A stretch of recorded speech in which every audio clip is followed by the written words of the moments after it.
متأرجحة، بلاك مع العلاج ومع واش كانوا يقولوا لنا الإخوة اللي يقراوا لنا الرسائل، باللي بالك الوضع الصحي تاعو يتحسن. الوضع الصحي تاعو لم يتحسن، والصورة المؤلمة نهار جاء في أول نوفمبر لما راح المقام الشهيد وكان مسكين مربوط، لأن حتى الجلوس أصبح تقريبا غير ممكن. على هذه تقدر تلقى يعني نوع من التبرير في 2014، ما كان حتى تبرير في 2019. على هذه نقول أنا اليوم هذا المرض ظاهر، ومسؤوليات السيد رئيس الجمهورية كبيرة جدا.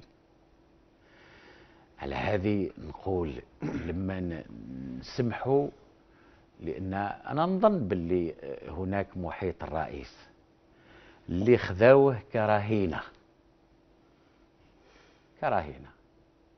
لا يتي بري اون اوتاج،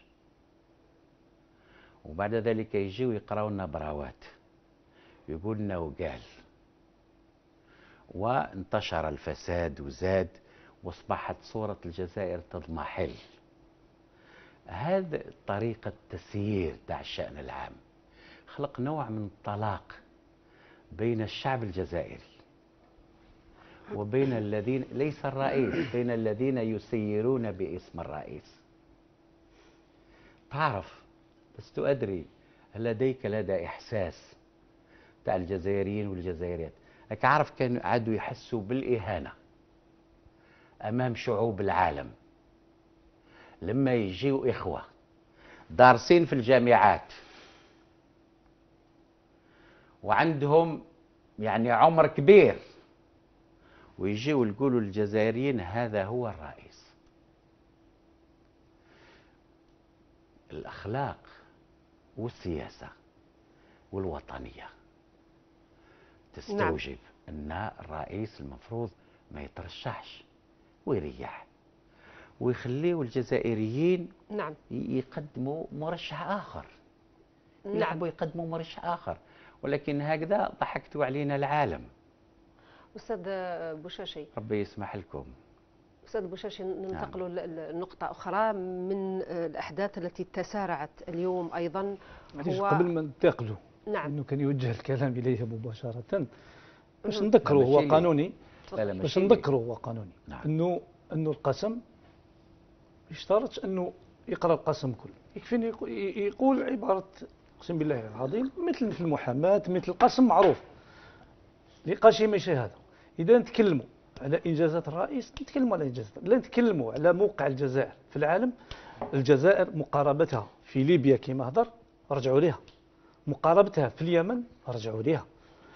الجزائر خلال هذه العهدة البلد الوحيد اللي ما طبعش مع الكيان الصهيوني. الجزائر البلد الوحيد اللي رفض أن تندار قواعد عسكرية في البلد.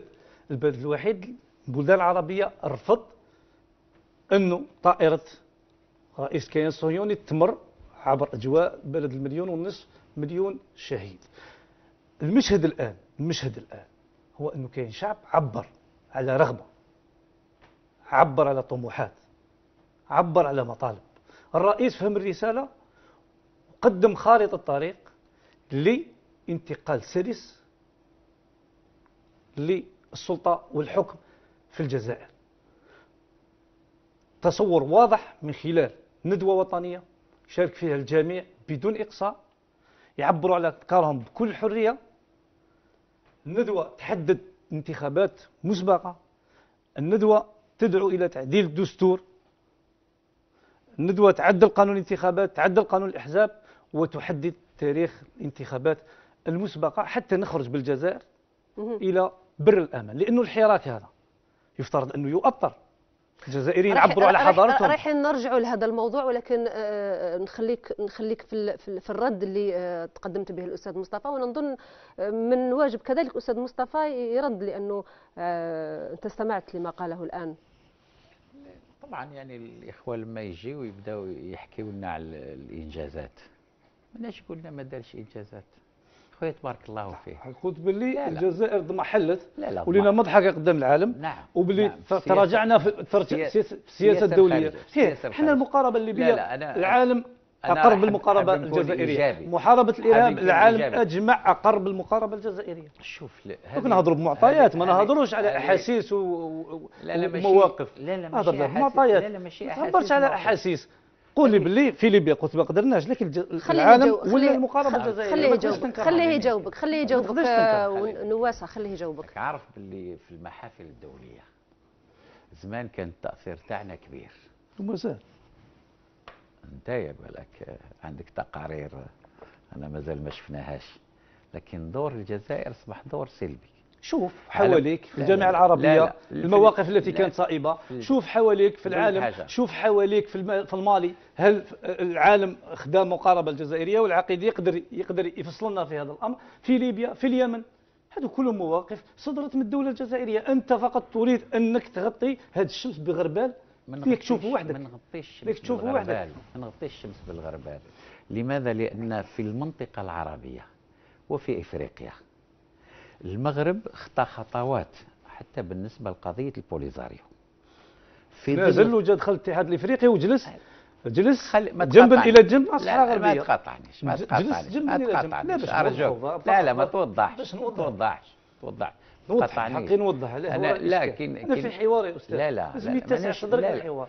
خليه يجاوبك. خليه يجاوبك معاك، ما تقاطعنيش. لماذا؟ أنا عارف لغة الخشب هذه تاعكم اللي دايما تردوها، شوفوا الإنجازات ما تشوفوش الرئيس مريض ولا ماشي مريض. لغتك من ذهب. لا ماشي لا لغة خشب حقيقة. أنت كلامك مش إلا بالذهب. لغة خشب حقيقية. تاعك مش إلا بالذهب. اللي نقول لك حاجة، لا مش إلا بالذهب. أنا واش نتكلموا يوصل الى قلوب الجزائريات والجزائريين، لان الناس نسبيه. لا اش انت ما عندكش السلطه هذه المطلقه، الحقيقه المطلقه هذه نسبيه يا استاذ. لا تكلم كلامك، معليش انا نتناقشوا بشكل حضاري. معليش الاحكام ما تطلقهاش انت، هذه امر نسبي. لا امر نسبي. كلامك ليس قرآن. انا خطا يحتمل الصواب وممكن. لا انت ربما عدت ما تخالطش الشعب الجزائري.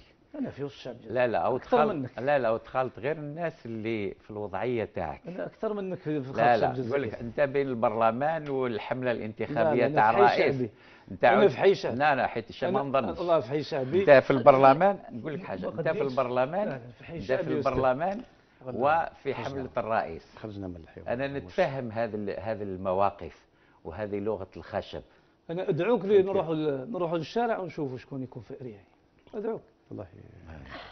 لما تشخصن الموضوع، تحب تشخصن في الموضوع. احنا يا استاذي نعرفك، ما تزيدش عليه. انا وليد الشعب ومازالي مع الشعب، وما تزيدش عليا بدون زيد.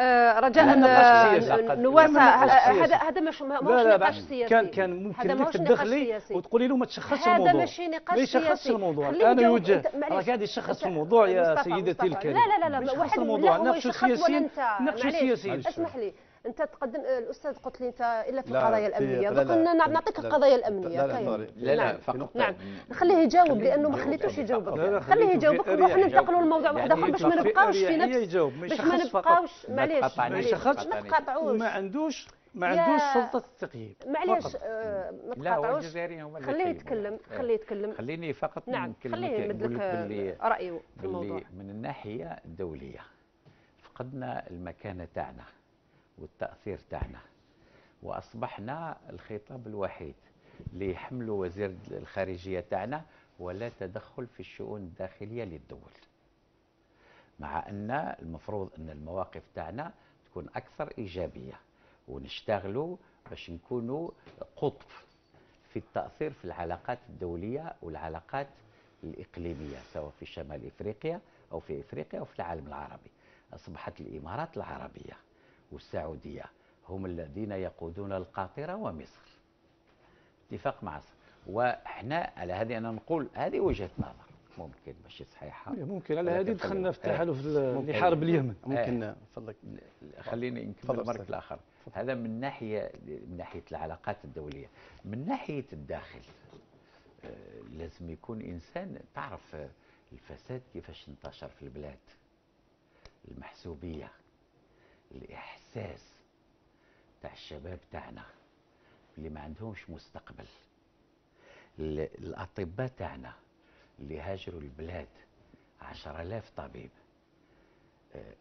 لما تقول لي الحراقة هاجروا، ولكن لما كذلك يهاجروا الأطباء والأساتذة الجامعيين والمهندسين، لا شك بأن هناك خلل. الجزائريين يحسوا في ظل النظام تاع بوتفليقة فقدوا هذه العلاقة تاع المواطنة، وعادوا يحسوا بأن الفساد منتشر إلى درجة خطيرة، وهناك كثير من الطفيليين الذي أحاطوا بالرئيس واستفادوا واغتنوا على هذه. هؤلاء هم اللي يطلبون تمديد لمدة سنة. لو كان تقول له علاش تمدد لمدة سنة، أنا نعتقد باللي باش يزيدوا ينهبوا أكثر وربما يكسروا البلاد أكثر. نعم، خلينا نشوفوا الأستاذ العربي الشريف، عندك رأي في هذه النقطة، ثم يا ريت ننتقلوا لأنه في كثير يعني نقاط ومحاور ما طرقناش على أستاذي برك أولا في نقص العلاقات الدولية ودور الجزائر. أظن الجزائر لا يجب أن نستهين بالدور نتاعها. أولا الجزائر عرفت حصار من دول معروفة، هي الدول السعودية والإمارات وقطر التي كانت تسير المشروع الأمريكي في المنطقة، والجزائر كانت الدولة الوحيدة اللي على نقيض الطرف الثاني من هذه الدول. إذن الجزائر المقاربة تاعها في ليبيا حصرت من أوروبا ومن حلف الناتو ومن الدول العربية ومنعت الجزائر، واليوم دمرت ليبيا. الجزائر حصرت في الساحل من أمريكا وفرنسا ودول عربية حتى دول خليجية. لذلك أنا لا أقبل أن واحد يقول أن تراجع الجزائر، لكن الجزائر لا تقبل أن تخدم أجندة باش تطلع القيمة نتاعها، لا كوت تاعها في الخارج، بس تخدم أجندة أمريكية لا أجندة تاع دولة